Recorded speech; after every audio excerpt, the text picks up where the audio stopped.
Assalamualaikum warahmatullahi wabarakatuh. Apa kabar? Anak-anakku kelas 7 Madrasah Sanawiyah Nurul Falah Arman.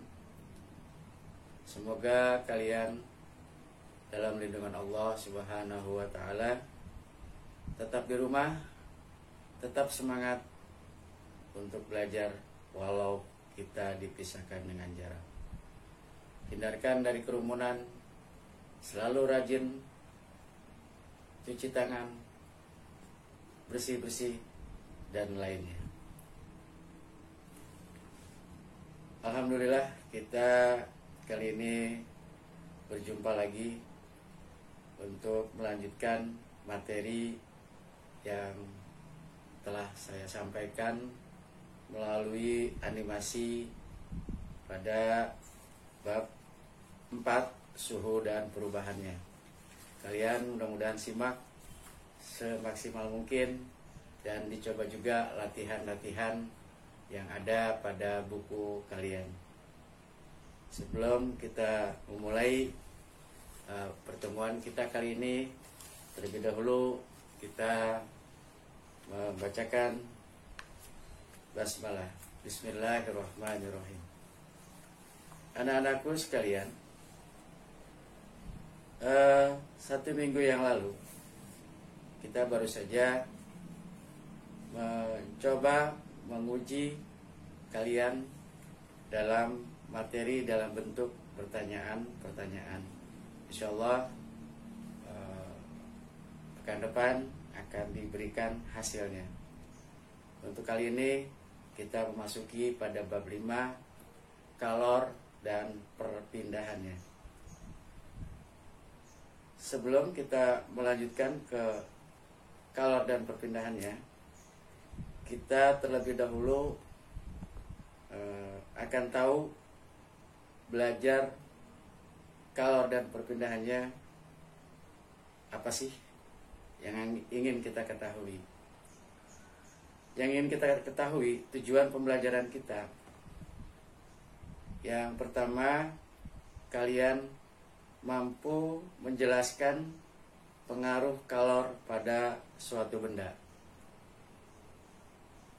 dengan benar setelah melakukan pengamatan dan percobaan.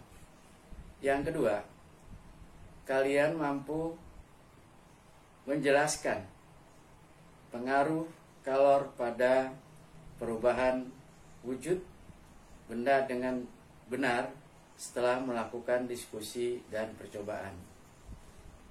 Ketiga, kalian mampu menjelaskan pengaturan suhu tubuh melalui pembentukan panas tubuh dan pengeluaran panas dengan tepat setelah melakukan studi literatur. Keempat, peserta didik kalian mampu menjelaskan dan menerapkan konsep azas Black dengan tepat setelah membaca materi azas Black dan pengamatannya. Yang kelima, kalian mampu menjelaskan jenis-jenis perpindahan kalor dengan tepat setelah melakukan percobaan.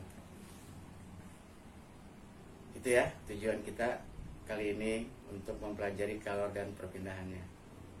Kalian masih ingat, semua insya Allah pasti punya yang namanya rice cooker. Merupakan alat rumah tangga yang digunakan untuk menanak nasi, merebus sayuran, mengukus makanan. Jadi kalian tahu ya, pernah semua punya. Nah, ini yang akan kita amati dari materi kita kali ini. Nah, di sini prinsip tentang kalor dan perpindahan kalor banyak diterapkan dalam kehidupan manusia. Salah satu penerapannya adalah yang tadi kita sebutkan, yaitu rice cooker yang dibahas pada bagian apersepsi tadi. Sebagai bentuk energi, kalor memiliki karakteristik tertentu seperti mampu menaikkan suhu benda, mengubah wujud zat, dan dapat dipindahkan dari satu benda ke benda lain. Karakteristik kalor beserta manfaatnya akan kamu pelajari dalam bab ini. Yuk kita simak sekarang kalornya. Kalor salah satu cara membuat makanan matang dengan cara pemanasan. Dalam proses pemanasan tentunya membutuhkan kenaikan suhu. Kenaikan suhu tersebut dipengaruhi adanya kalor. Makin lama masakan dipanaskan, tentunya suhu masakan makin tinggi. Makin tinggi suhu benda, makin besar kalor yang digunakan. Untuk membantu kita dalam hal memahami ini, kita ada beberapa memang kegiatan kamu di situ mengidentifikasi pengaruh lama pemanasan terhadap suhu benda. Jadi di situ ada siapkan 600 ml air, lalu masukkan ke dalam gelas beker. Panaskan gelas beker selama 10 menit di atas pembakar spiritus. Ukur suhu menggunakan termometer setiap menitnya. Kemudian catat hasilnya dalam tabel pengamatan. Apa yang dapat kalian simpulkan dari kegiatan ini? Ini insya Allah bisa ya di rumah. Jadi kalian panaskan air. Dari hasil pengamatan tadi, kita akan nanti ambil suatu kesimpulan. Melalui kegiatan tadi, kita mengetahui bahwa energi panas api menghasilkan kalor untuk memanaskan wadah dan air. Kalor akan diterima benda sehingga terjadi kenaikan suhu pada benda. Makin lama pemanasan, kalor yang mengalir makin banyak. Jadi dapat disimpulkan bahwa kalor adalah energi panas yang berpindah. Sekali lagi, kalor adalah energi panas yang berpindah. Oleh karena itu, kalor merupakan suatu bentuk energi. Satuan kalor dalam satuan internasional sama dengan satuan energi, yaitu Joule. Satuan energi lain adalah kalori. Jadi 1 kalori adalah banyaknya kalor untuk menaikkan suhu 1 gram air hingga naik 1 derajat Celcius. 1 kalori setara dengan usaha energi potensial sebesar 4,2 Joule. Bilangan 4,2 Joule ini disebut tara kalor mekanik. Kalor pada benda mengalir secara alami dari benda bersuhu tinggi ke benda bersuhu rendah. Sebagai contoh misalnya, panas api unggun berpindah ke orang yang mengitarinya. Sementara itu, minuman panas lama-kelamaan menjadi dingin jika dibiarkan di udara terbuka. Di situ ada gambar kopi ya. Kopi begitu disajikan ini panas. Kalau tidak ditutup, lama-kelamaan pun dalam keadaan terbuka dia akan dingin. Itu ada pada gambar 51. Coba pinjamlah termometer klinis di laboratorium. Ukur suhu tubuhmu dan temanmu. Suhu tubuh normal manusia berkisar 36,5 derajat Celcius hingga 37,5 derajat Celcius. Selanjutnya, coba kamu ukur suhu lingkungan. Suhu normal ruangan adalah 27 derajat Celcius. Apa yang dapat kalian simpulkan? Suhu tubuh manusia lebih tinggi daripada suhu lingkungan. Dengan demikian, manusia selalu melepaskan kalor ke lingkungan secara alami. Akan tetapi, suhu tubuh manusia relatif tetap atau konstan secara alami. Akan tetapi, suhu tubuh manusia relatif tetap konstan meskipun melepaskan kalor secara terus-menerus. Nah, bagaimana cara manusia memperhatikan suhu tubuhnya agar konstan? Kita perhatikan pada gambar 52 di samping. Nah, gambar tersebut ini menunjukkan komposisi makanan dan kandungan energi dari makanan. Makanan menjadi sumber energi untuk manusia. Besar energi yang diperoleh dari makanan bervariasi. Makin sehat makanan yang dikonsumsi, makin besar energi yang diperoleh manusia. Zat makanan yang dapat menghasilkan energi atau biasa disebut sumber energi yaitu lemak, karbohidrat, dan protein. Lemak merupakan penyedia energi terbesar bagi tubuh, yaitu 9 kalori per gram. Karbohidrat dan protein dapat menyediakan energi sebesar 4 kalori per gram. Menu makanan kita sehari-hari harus mengandung ketiga zat makanan tersebut. Selain vitamin dan mineral, saat ini ditemukan bermacam-macam makanan kemasan atau makanan cepat saji. Akan tetapi, jangan terlalu sering mengkonsumsi makanan yang cepat saji, karena mengandung bahan-bahan seperti pengawet, pemanis, pewarna, dan perasa sintesis. Bahan-bahan tersebut dapat bersifat karsinogenik apabila dikonsumsi dalam jangka waktu yang lama. Ya, kita lanjutkan. 1. Hubungan kalor massa benda, kalor jenis benda, dan perubahan suhu benda. Suhu adalah ukuran derajat panas suatu benda. Makin tinggi suhu benda, energi panas yang dimiliki makin besar. Banyaknya energi panas yang diperlukan untuk menaikkan suhu suatu benda juga dipengaruhi massa benda. Makin besar massa benda, energi panas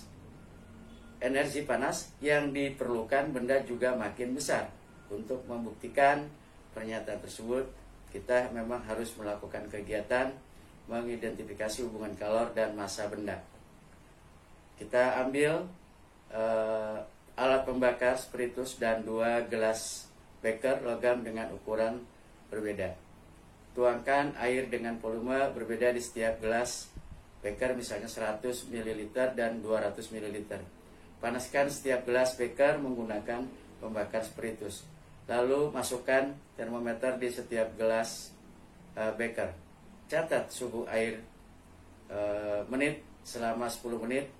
Bandingkan kenaikan suhu air di kedua gelas beker di setiap menitnya. Nah, kita catat dalam buku catatan manakah volume air yang lebih cepat mengalami kenaikan suhu. Kalian juga sudah bisa menafsirkan, membuktikan yang mana yang akan lebih cepat. Kita lanjutkan.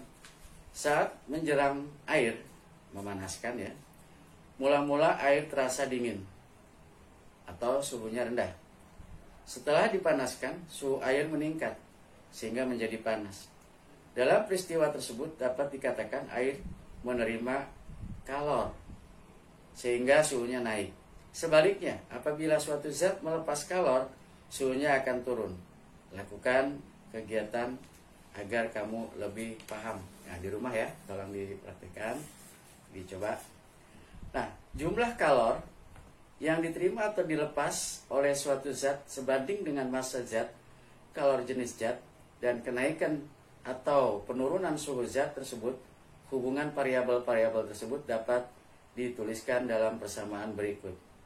Nah, di situ ada Q sama dengan M konstan delta T. Jadi keterangannya ada di bawah semua tabel 51 ya. Terus kita lanjutkan sampai dengan demikian persamaan kalor juga dapat ditulis menjadi Q sama dengan konstan delta T. Kalian simak ya, pelan-pelan kamu perhatikan. Jadi hubungan antara kapasitas kalor dan kalor jenis sebagai berikut. C sama dengan M kali konstan. Selanjutnya, yang kedua, kalor dan perubahan wujud benda.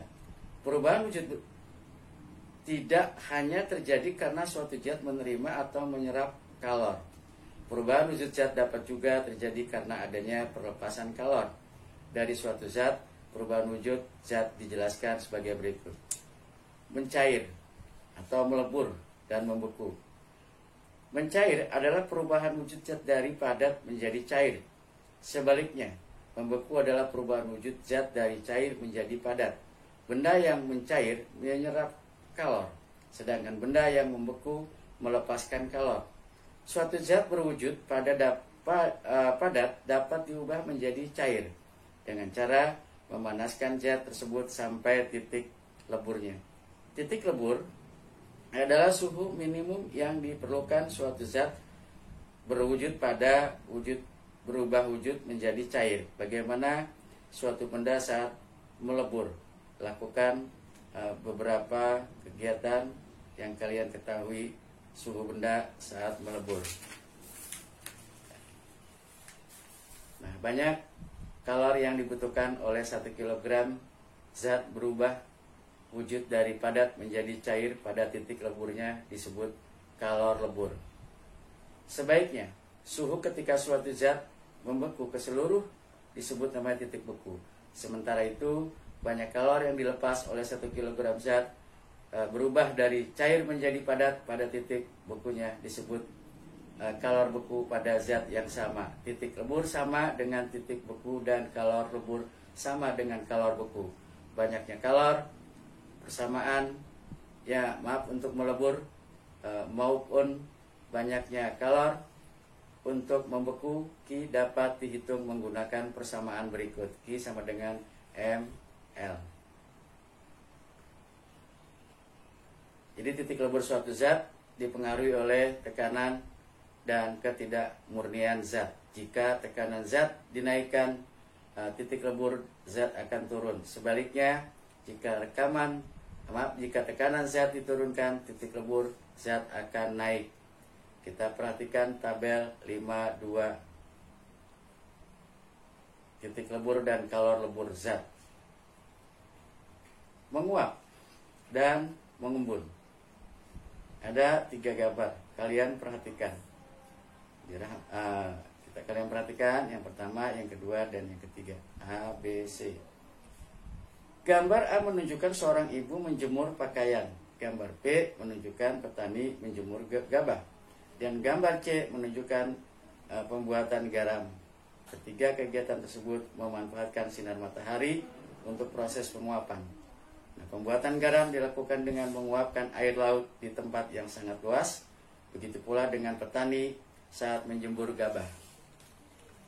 Petani menjemur gabah dengan cara meratakan gabah di atas lantai semen yang luas dan dibiarkan terkena sinar matahari. Selain menguntungkan, penguapan juga dapat merugikan manusia. Minyak wangi yang tidak ditutup akan menguap sehingga cepat habis. Hal yang sama juga terjadi pada bensin. Bensin akan cepat menguap di tempat terbuka. Oleh karena itu, tutuplah dengan rapat tangki bensin untuk menghindari penguapan. Mendidih hampir sama dengan menguap. Menguap terjadi pada permukaan zat cair. Adapun mendidih adalah proses penguapan yang terjadi di seluruh bagian zat cair. Pada saat mendidih, kamu akan melihat penggelembung-gelembung. Gelembung-gelembung tadi atau tersebut adalah zat cair yang telah berubah menjadi gas. Secara umum, air mendidih pada suhu 100 derajat Celcius. Suhu tersebut dinamakan titik didih air. Banyaknya kalor yang diperlukan oleh 1 kg zat cair agar menjadi uap seluruh pada titik didihnya disebut namanya kalor uap. Kebalikan dari menguap adalah mengembun. Pernahkah kamu melihat titik-titik air di permukaan gelas yang berisi air es? Nah, titik-titik air tersebut adalah embun. Uap air di udara melepaskan kalor ke lingkungan sehingga uap air berubah menjadi embun. Pengembunan terjadi karena suhu pagi hari rendah, sehingga kalor yang dimiliki uap air dilepaskan ke lingkungan. Kamu juga dapat menemui peristiwa pengembunan ketika berada di dalam mobil. Saat hujan deras, uap air di dalam mobil melepas kalor keluar mobil sehingga timbul embunnya yang menempel pada kaca mobil. Untuk menghindari pengembunan di dalam mobil, digunakanlah AC. Banyak kalor yang dilepas oleh 1 kg zat untuk berubah dari uap menjadi zat cair pada titik embunnya disebut kalor embun. Banyaknya kalor uap atau kalor embun suatu zat dapat ditentukan menggunakan persamaan berikut. Di bawah kalian simak Q sama dengan M, dan di situ kalian lihat ya, kaki kalor uap atau kalor embun. Jadi tiap-tiap zat memiliki titik didih dan kalor uap diganti nilai tertentu. Kita lihat tabel 53 berikut menunjukkan besar titik didih dan kalor uap beberapa zat. Tolong disimak, diperhatikan. Untuk mengetahui secara langsung pengaruh kalor terhadap perubahan wujud benda, lakukan memang beberapa percobaan. Yang C, menyublim dan desublimasi. Jadi menyublim adalah perubahan wujud padat menjadi gas. Adapun desimulasi adalah perubahan wujud dari gas menjadi padat atau sebaliknya. Kamu dapat mengamati peristiwa menyublim pada kapur barus. Kapur barus yang semuanya berukuran besar lama-kelamaan akan menjadi kecil. Kapur barus bisa dimasukkan dalam lemari pakaian agar pakaian tidak berbau apek. Adapun perubahan wujud dari gas menjadi padat dapat kamu temui pada peristiwa timbulnya jelaga pada lampu minyak dan cerobong asap. Yang D, perubahan wujud pada air. Air dapat berwujud padat, cair, dan gas sesuai dengan suhunya. Di bawah 0 derajat Celcius, air berwujud padat yang dikenal dengan istilahnya es. Pada suhu 0 derajat Celcius, 100 derajat Celcius, air berwujud cair. Pada suhu 100 derajat Celcius, air mulai berubah wujud menjadi uap. Nah, perubahan wujud air yang dipanaskan hingga 100 derajat Celcius dijelaskan dengan grafik pada gambar 57. Pada proses AB, air berwujud es. Kalor yang diperlukan untuk menaikkan suhu bergantung pada massa es. Kalau jenis es dan kenaikan suhu es pada titik B, es dalam amak mulai melebur. Proses B, C disebut mencair pada titik C, es. Setelah mencari seluruhnya, selanjutnya apabila dipanaskan terus-menerus, air akan mengalami kenaikan suhu hingga mencapai titik didihnya.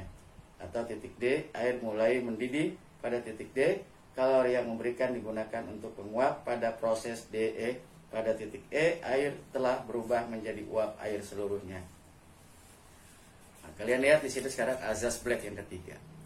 Coba kalian campurkan air panas dengan air dingin, apa yang terjadi? Tentu air menjadi hangat. Nah, perubahan suhu air terjadi karena air panas melepas kalor dan kalor tersebut diterima air dingin. Dengan kata lain, pada peristiwa tersebut terjadi perpindahan kalor dari air panas ke air dingin. Setelah keadaan seimbang, air menjadi hangat. Peristiwa ini diteliti oleh Joseph Black, ilmuwan Skotlandia. Berdasarkan penelitiannya, Black menyatakan bahwa banyaknya kalor yang dilepaskan air panas sama dengan banyaknya kalor yang diterima oleh air dingin. Jadi pernyataan tersebut dikenal dengan azas Black. Secara matematis, azas Black dirumuskan sebagai berikut. Kalian lihat di bawah, banyak kalor yang dilepas sama dengan banyak kalor yang diterima. Azas Black dapat digunakan dalam berbagai hal. Ketika kamu memanaskan air menggunakan dispenser, energi listrik diubah menjadi energi kalor sehingga dapat memanaskan air. Kalor yang diterima air sama dengan besar energi listrik yang digunakan. Yang keempat, pengaruh suhu tubuh manusia dan hewan. Manusia merupakan organisme homo ieterem, ya, berdarah panas, yaitu makhluk hidup yang mampu mempertahankan suhu tubuh tetap dan tidak terpengaruh oleh suhu di sekitarnya. Hewan berdarah panas meliputi kelompok Aves dan mamalia. Contoh hewan yang yang masuk ke kelompok Aves yaitu ayam, itik, dan burung. Adapun contoh hewan yang termasuk mamalia yaitu kambing, sapi, kelelawar, dan paus. Adapun makhluk hidup yang suhu tubuhnya dapat berubah-ubah menyesuaikan suhu lingkungan dinamakan Voikilotem. Jadi yang berdarah dingin. Hewan berdarah dingin meliputi amfibia, misalnya katak, kelompok reptil, misalnya ulat dan buaya. Serta kelompok Pisces yang meliputi semua jenis ikan. Suhu tubuh manusia dipertahankan antara 36 derajat Celcius, 36,5 derajat Celcius hingga 37 derajat Celcius. Suhu tubuh dapat dipertahankan pada suhu yang relatif tetap karena terjadi keseimbangan antara pembentukan panas dan pengeluaran panas. Itu ada pembentukan panas tubuh, ya. Itu proses metabolisme dalam tubuh menyebabkan tubuh terasa panas. Panas tubuh ini merupakan hasil samping dari metabolisme. Panas tubuh juga diperoleh dari lingkungan luar apabila suhu lingkungan lebih tinggi daripada suhu tubuh. Makanan atau minuman yang kita konsumsi juga menghasilkan panas tubuh. Jika pembentukan panas tidak cukup untuk mempertahankan suhu tubuh, terjadi proses metabolisme lebih lanjut melalui kerutan otot-otot lurik tubuh yang disebut menggigil. Jadi gerakan otot lurik saat menggigil membutuhkan energi yang cukup besar. Respon menggigil menghasilkan produksi panas 4 sampai 5 kali lipat dari normal. Peristiwa inilah yang mengakibatkan pada besar keinginan kita cepat merasa lapar. Sedikit lagi, B. Pengeluaran panas. Mengapa kalian berkeringat saat berolahraga? Saat berolahraga, metabolisme dalam tubuh meningkat. Proses ini menghasilkan panas yang meningkatkan suhu tubuh. Akibatnya, mekanisme tubuh memerintahkan agar berkeringat. Penguapan keringat memerlukan kalor. Kalor tersebut diambil dari kulit tubuh sehingga suhu tubuh turun. Peristiwa ini disebut evaporasi. Efektivitas evaporasi terhadap pengaturan suhu tubuh ditentukan oleh banyaknya keringat yang dapat diluapkan, bukan oleh banyaknya keringat yang disekresikan. Pada iklim lingkungan yang panas dapat diluapkan, bukan oleh banyaknya keringat yang diekspresikan. Pada iklim lingkungan yang panas dan lembab, keringat tampak bercucuran karena tidak semua keringat dapat diuapkan. Namun, pada iklim lingkungan yang panas dan kering, keringat tidak tampak bercucuran karena semua pada keringat yang dihasilkan seperti segera diluapkan. Tubuh kehilangan panas secara kontinu melalui evaporasi sekitar 600 hingga 900 cc air menguap dari tubuh setiap harinya sehingga tubuh kehilangan air dan panas. Evaporasi ini tidak dapat dikendalikan karena evaporasi terjadi akibat difusi molekul air secara terus-menerus melalui kulit dan sistem pernapasan. Selama suhu kulit lebih tinggi daripada suhu lingkungan panas, hilang melalui radiasi dan konduksi. Namun ketika suhu lingkungan lebih tinggi dari suhu tubuh memperoleh panas dari lingkungan melalui radiasi di konduksi. Ada beberapa contoh di situ, 2 ya. Kalor sebesar 2418 kilojoule dibutuhkan untuk meleburkan aluminium. Jika kalor lebur aluminium, ya sampai seterusnya. Kalian nanti simak contoh soal. Setelah itu kalian nanti coba pahami contoh soal, kalian kerjakan uji kompetensi di bukunya saja langsung di rumah untuk latihan kalian. Sebelum kita akhiri, terlebih dahulu kita ucapkan hamdalah, yaitu alhamdulillahirabbil alamin. Nanti kita lanjutkan lagi kepada konveksi. Sekian, wassalamualaikum warahmatullahi wabarakatuh.